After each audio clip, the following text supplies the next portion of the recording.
रेखा गुप्ता को दिल्ली का सीएम बनाकर बीजेपी ने अपनी एक रवायत कायम रखी। रवायत वो कायम रखी जो लगातार चर्चाओं में रहती है।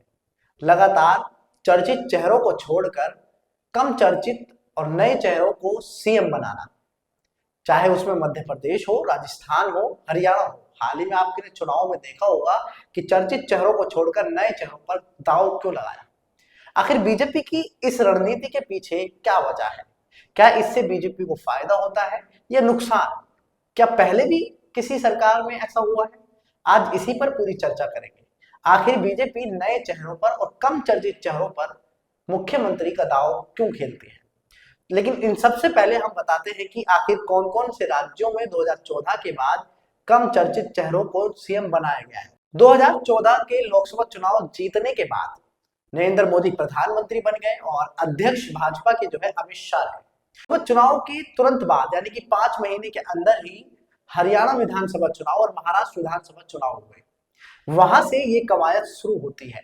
ये रवायत शुरू जब होती है जहां पर हरियाणा विधानसभा में जबरदस्त बम्पर जीत दर्ज कर भाजपा ने चर्चित चेहरों को छोड़कर नए चेहरों पर दांव लगा दिया।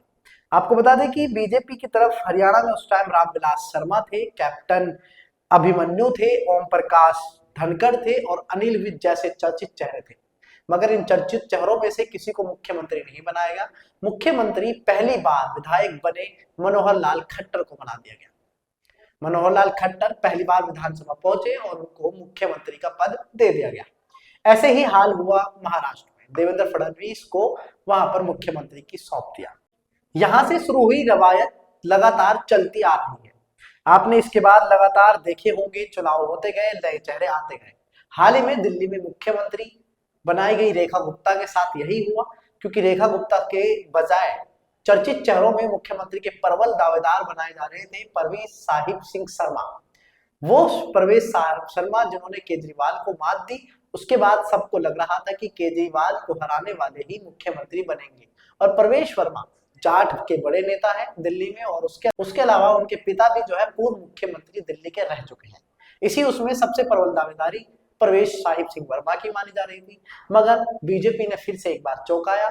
आखिरी शपथ से एक दिन पहले सीएम का ऐलान कर दिया, और सीएम का ऐलान करते ही सब अचंभित रह गए कि वही रवायत सामने आई कि पहली बार रेखा गुप्ता विधानसभा पहुंची और उसी विधानसभा चुनाव में पहुंचते ही मुख्यमंत्री बन गई। परवेश वर्मा को उनके अंदर मंत्री बनाया गया, मगर मुख्यमंत्री नहीं बनाया गया। ऐसा ही आपने देखा होगा पिछले दिनों में, जिस तरह से राजस्थान में चुनाव हुआ, मध्य प्रदेश में चुनाव हुआ, हरियाणा विधानसभा चुनाव हुआ। 6 महीने पहले हरियाणा में मुख्यमंत्री मनोहर लाल खट्टर की जगह नायब सिंह सैनी को ला दिया गया। नायब सिंह सैनी फिर से जीतकर मुख्यमंत्री बने। राजस्थान में सबसे चर्चित चेहरे वसुंधरा राजे को मुख्यमंत्री ना बनाकर भजन लाल शर्मा को मुख्यमंत्री बना दिया गया। वहां पर भी ऐसा ही देखने को मिला, नए चेहरे पर कम चर्चित चेहरा था, नया चेहरा था और उनका नाम की घोषणा होती है। वसुंधरा राजे और तमाम जो चर्चित चेहरे थे सबके होश गायब हो जाते हैं जब नाम का ऐलान होता है। ऐसा ही शिवराज सिंह चौहान की मध्य प्रदेश में लीड में चुनाव लड़े, लगातार 3 बार मुख्यमंत्री रहे, फिर प्रचंड जीत हासिल हुई और लग रहा था कि शिवराज सिंह चौहान को ही दोबारा से मुख्यमंत्री बनाया जाएगा, मगर ऐसा नहीं हुआ। कई वीडियो भी वायरल हुई जिसमें मोहन यादव जो मुख्यमंत्री बनाए गए वो पिछली सीटों पर नजर आ रहे थे। मोहन यादव को मालूम ही नहीं था, खुद वो हैरान हो गए कि मैं मुख्यमंत्री बन गया, उनके नाम का ऐलान हो जाता है। तो ऐसा ही अब दिल्ली में देखने को मिला। दिल्ली में परवेश वर्मा सबसे आगे थे, मगर रेखा गुप्ता को मुख्यमंत्री बना दिया गया। दोस्तों, सवाल अब ये खड़ा होता है आपके जहन में कि उन चर्चित चेहरों को बीजेपी में मुख्यमंत्री बनाया जाता है, इसके पीछे की वजह क्या है, इसके कारण क्या है, क्या इससे फायदा होता है? इन सवालों के जवाब लेकर मैं आपके पास आज आया। चेहरों को मुख्यमंत्री बनाने के पीछे एक सबसे बड़ी वजह है कि भाजपा नरेंद्र मोदी और अमित शाह की लीडरशिप को चुनौती नहीं देना चाहती। दोस्तों, 2014 के चुनाव से पहले जब नरेंद्र मोदी का नाम सामने आया तो उस नाम की लिस्ट में वसुंधरा राजे राजस्थान की और मध्य प्रदेश के शिवराज सिंह चौहान का नाम भी चर्चा हो रही थी कि उनको प्रधानमंत्री के दावेदार बना दिया जाए। लेकिन नरेंद्र मोदी के नाम पर मोहर लगी, और यही कारण है कि नरेंद्र मोदी और अमित शाह नहीं चाहते, कि भाजपा ही नहीं चाहते कि इनको कोई चुनौती दे, ऐसे नेता को लगातार हम आगे रखें, मुख्यमंत्री बनाए, जो उनके चुनौती दे पाए। आपने देखा होगा कि शिवराज सिंह चौहान जिस तरह से मध्य प्रदेश से साइड आउटलाइन कर दिए गए, केंद्र में मंत्री बना दिए गए, वसुंधरा राजे को आउटलाइन कर दिया गया, ताकि एक कोर लीडरशिप, यानी कि इन नेताओं के पीछे एक कोर वोटर्स है, उन वोटर्स के चक्कर में नरेंद्र मोदी और अमित शाह उन नेताओं को बिल्कुल पसंद नहीं करते हैं जिनका अपना जनाधार हो। आप देख सकते हैं राजस्थान की वसुंधरा राजे को साइडलाइन कर दिया गया, मध्य प्रदेश में शिवराज सिंह चौहान को साइडलाइन कर दिया गया। यानी कि बीजेपी बिल्कुल भी नहीं चाहती है कि अमित शाह और मोदी को कोई सामने से चुनौती दे। यही वजह है कि नए चेहरों पर, कम चर्चित चेहरों को मुख्यमंत्री बना दिया जाए, और जो एक वजूद रखने वाले नेता हैं जिनका अपना जनाधार है, बड़े चर्चित नाम के चेहरे होते हैं, उनको साइडलाइन कर देना, उनको पीछे कर देना। ऐसा ही आपने राजस्थान में देखा होगा, ऐसे ही मध्य प्रदेश में देखा होगा।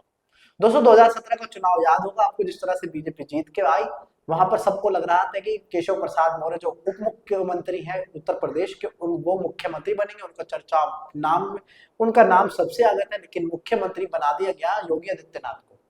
दोस्तों योगी आदित्यनाथ भी मोदी शाह के लिए एक अपवाद बने हुए हैं, मगर आरएसएस के हाथ होने की वजह से योगी आदित्यनाथ अब साइडलाइन होना नहीं हो पा रहे हैं, उनकी मजबूरी हो गई है।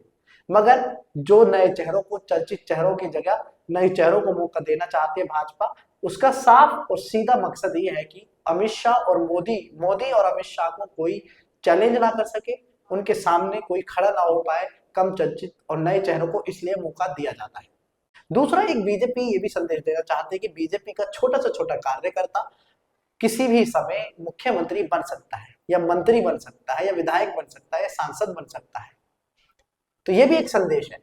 दोस्तों बीजेपी किसी भी नेता को मुख्यमंत्री या मंत्री बनाती है तो तमाम समीकरण, राज्य स्तर पर जातीय समीकरण हो या फिर क्षेत्रीय समीकरण हो, तभी सभी को साधते हुए, आसपास के इलाकों में साधते हुए मुख्यमंत्री बनाती है। आपका रेखा गुप्ता को लेकर मुख्यमंत्री में बनाए जाने पर क्या ख्याल है? मोहन सिंह यादव, भजनलाल शर्मा, तमाम ऐसे नेताओं को मुख्यमंत्री बनाना, या फिर ये कवायद जो शुरू हुई है वो बरकरार रहनी चाहिए या नहीं? क्या ख्याल है आपका इस बारे में? हमें कमेंट में अपनी राय दें। ऐसी खबरों के लिए हमारे साथ बने रहें और देखते रहें द मीडिया भाई। धन्यवाद।